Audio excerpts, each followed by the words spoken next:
নমস্কাৰ। স্বাগতম জনাইছোঁ অসমীয়া ইউটিউব চেনেল ডেইলি টিপছলৈ। এই চেনেলটিত মই আপোনালোকক অসমীয়া বন দৰৱ আৰু সৰ্বসাধাৰণতে আমি যিখিনি দৈনন্দিন ব্যৱহাৰ কৰোঁ খাদ্যবস্তু তাৰ উপকাৰিতাৰ বিষয়ে ভিডিঅ' দিওঁ। আজি মই এই ভিডিঅ'টিত মাছৰ মাথাৰ কিছুমান এনেকুৱা শক্তিশালী উপকাৰী গুণ আছে যাক মই এই ভিডিঅ'টিত ক'বলৈ গৈ আছোঁ। আপুনিও জানি আচৰিত হ'ব, সঁচাকৈয়ে মাছৰ মাথাত এনেকুৱাও গুণ আছেনে যি আমাৰ শৰীৰৰ কেইটামান জটিল সমস্যা যাক আমি বহুত ডাঙৰ বেমাৰ বুলি কওঁ, সেইকেইটা বেমাৰ আপোনাৰ শৰীৰত আহিবই নিদিয়ে যদিহে আপুনি নিয়মীয়াকৈ মাছৰ মাথা খাবলৈ আৰম্ভ কৰে। তাতোতকৈও বেছি 40 বছৰ বয়সৰ পিছৰ পৰা আমাৰ শৰীৰত যিখিনি জটিল ৰোগ হ'বলৈ আৰম্ভ কৰে, যদি আমি মাছৰ মাথা নিয়মিত ৰূপে খাই থাকোঁ, তেতিয়াহ'লে এইখিনি ৰোগ আমাৰ শৰীৰলৈ আহিবই নোৱাৰে। ভিডিঅ'টি মনোযোগেৰে চাব, সম্পূৰ্ণকৈ চাব, আৰু যদি ভিডিঅ'টি ভাল লাগে তেতিয়াহ'লে এটা লাইক কৰিবলৈ নেপাহৰিব। আৰু যদি আপুনি উপকাৰ হোৱা যেন ভাবে, সেইখিনি গুণ সঁচাকৈয়ে মানুহৰ লাগতিয়াল বুলি ভাবে, তেতিয়াহ'লে ভিডিঅ'টি শ্বেয়াৰ কৰিবচোন বন্ধু বান্ধৱী পৰিয়ালৰ লগত, তেওঁলোকেও জানক। আহক আমি ভিডিঅ'টিৰ মাজলৈ যাওঁ মেইন টপিকটোলৈ। 1 নম্বৰতে আমাৰ শৰীৰৰ যিটো একেবাৰে দৰকাৰী অংগ হাৰ্ট, হৃদযন্ত্ৰ, যাৰ কাৰণে আমি উশাহ নিশাহ লৈ আছোঁ, যাৰ কাৰণে আমি জীয়াই আছোঁ, সেই শক্তিশালী অংগটো সুৰক্ষা দিয়াত সহায় কৰে এই মাছৰ মাথাই। মাছৰ মূৰত ওমেগা-3 ফেটি এচিড থাকে, যিয়ে হৃদৰোগৰ সম্ভাৱনা হ্ৰাস কৰাত সহায় কৰে। যিবোৰ কাৰণত আমাৰ হৃদৰোগ হ'ব পাৰে, সেই সকলো কাৰণবোৰ যিবোৰ নিয়ন্ত্ৰণ কৰি সেইখিনি আপোনাৰ শৰীৰত প্ৰৱেশ কৰিবলৈকে নিদিয়ে আৰু হাৰ্টটো সুৰক্ষা কৰি ৰাখে। আজিকালি য'তে ত'তে খন্তেকতে কম বয়সীয়া বা বেছি বয়সীয়া বুলি ক'বলৈ নাই, প্ৰায়ে হাৰ্ট এটেকত মৃত্যুমুখত পৰা আমি দেখিবলৈ পাওঁ।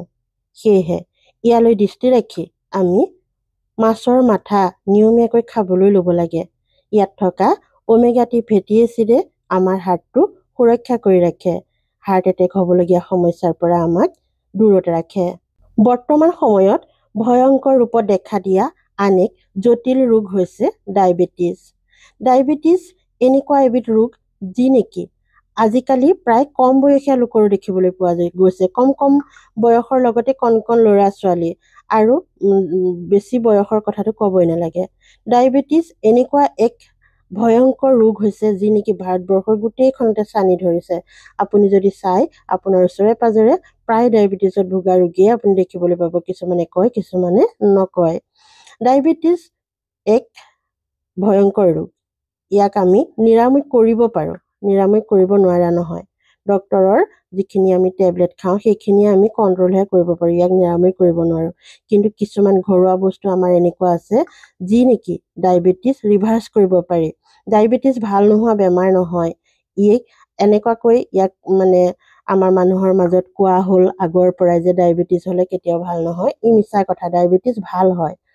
আৰু যদি আপোনাৰ ডায়েবেটিছ হোৱাও নাই, তেতিয়াহ'লে নিয়মীয়াভাৱে মাছৰ মাথা খাবলৈ লওক। ডায়েবেটিছ যিবোৰ কাৰণত হ'ব পাৰে সেইখিনি সেইবোৰ আঁতৰতে নাইকিয়া কৰি ৰাখে, ডায়েবেটিছ আপোনাৰ শৰীৰত হ'বলৈ নিদিয়ে। ইতিমধ্যে যদি আপুনি ডায়েবেটিছত ভুগি আছে, তেতিয়াহ'লেও এই মাছৰ মাথা নিয়মিত ৰূপে খাই থাকক। ডায়েবেটিছক আপোনাক নিয়ন্ত্ৰণ কৰাত সহায় কৰিব। মাছৰ মূৰত থকা পুষ্টিকৰ পদাৰ্থই ডায়েবেটিছৰ সম্ভাৱনা হ্ৰাস কৰাত সহায় কৰিব পাৰে আৰু লগতে হৈ থকা ডায়েবেটিছক নিয়ন্ত্ৰণ কৰি ৰাখিব পাৰে। আমাৰ শৰীৰৰ আন এক দৰকাৰী অংগ হৈছে মগজু।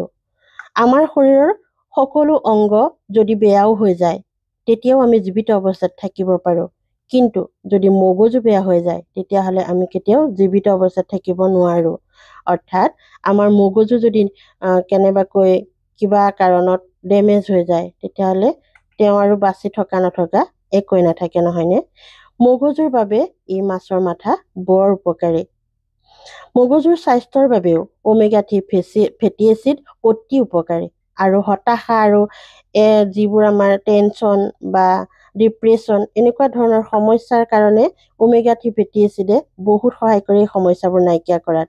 মাছৰ মাথাত এনেকুৱা কিছুমান আৰু ভিটামিন আছে যি নেকি আমাৰ মগজুটো শক্তিশালী কৰি ৰাখে। মগজু ডিপ্ৰেশ্যন, টেনশ্যন আদিৰ পৰা বচাই ৰাখি তাক শক্তিশালী কৰি ৰাখে। আৰু মগজুৰ যিকোনো ৰোগ প্ৰতিৰোধ কৰাত সহায় কৰে এই মাছৰ মাথাত থকা ভিটামিনখিনিয়ে।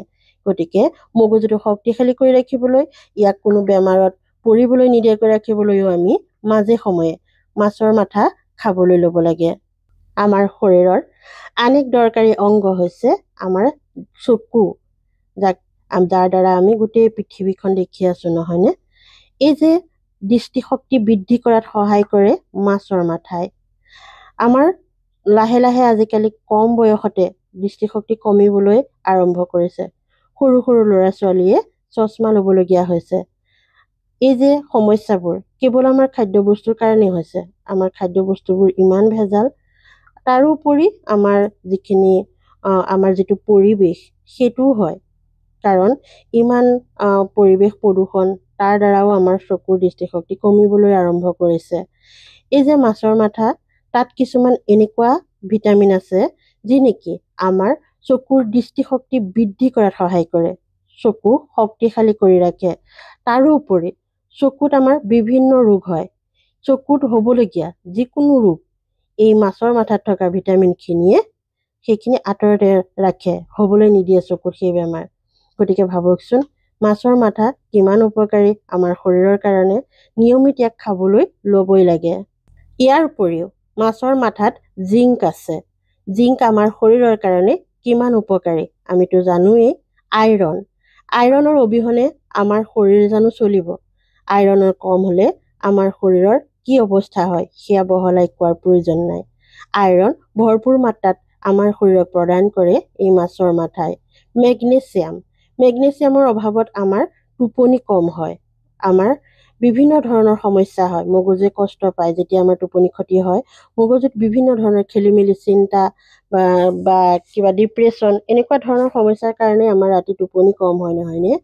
এনেকুৱা এটা ভিটামিন মেগনেছিয়াম যি আমাৰ মগজু ঠাণ্ডা কৰি ৰাখে আৰু খুব সুন্দৰ টোপনি অহাত সহায় কৰে। পটেছিয়ামৰ যোগান ধৰে আমাৰ শৰীৰক।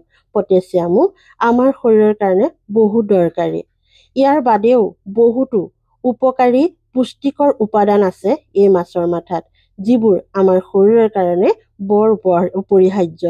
গতিকে মাছৰ মাথাৰ উপকাৰী গুণ আৰু বহুতো আছে, সেইখিনি বাৰু নকওঁ। যিখিনি দৰকাৰী, বিশেষকৈ আমাৰ শৰীৰৰ গুৰুত্বপূৰ্ণ অংগকেইটা আমাক সুৰক্ষা প্ৰদান কৰাৰ ক্ষেত্ৰত, সেইখিনি মই আজি এই ভিডিঅ'টোত আপোনালোকলৈ আগবঢ়ালোঁ। নিশ্চয় এইখিনি জানি আপোনালোকৰ ভাল লাগিল, নহয়নে?